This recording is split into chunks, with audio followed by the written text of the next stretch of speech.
Bonjour, alors cette vidéo fait partie du projet Zoro qui consiste à réintroduire la zoostar marine dans les temps de mer.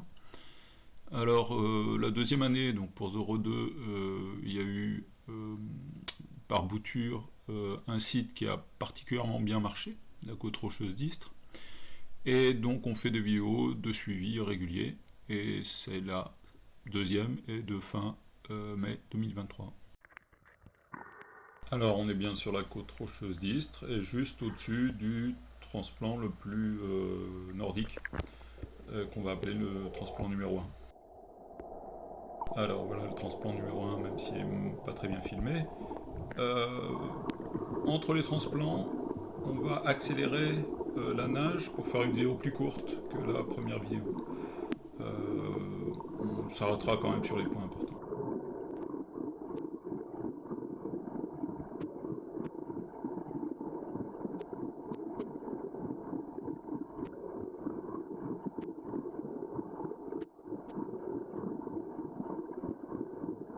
Alors voilà, deuxième transplant, toujours mal filmé parce que je regardais pas l'écran. Mais il est aussi planté comme le premier à 2 mètres de profondeur. Alors ensuite, on va aller sur les transplants 3 et 4 qui sont eux beaucoup moins profonds, plutôt 1 mètre de profondeur à peu près.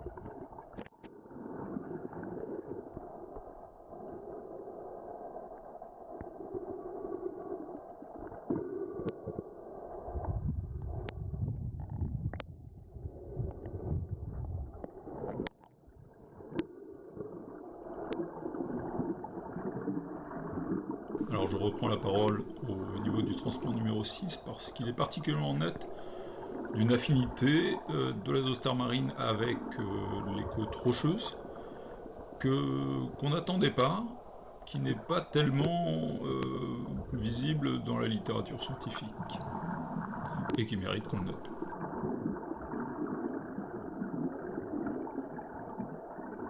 Les 12 transplants de Zoro 2 ont été plantés de part et d'autre d'une belle tâche qui date de 2019 et qui s'est bien développée. C'est parce qu'elle s'était bien développée qu'on a planté les autres et manifestement c'était une bonne idée.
Alors, on arrive aux deux derniers transplants. Le transplant numéro 11 est particulièrement mal filmé.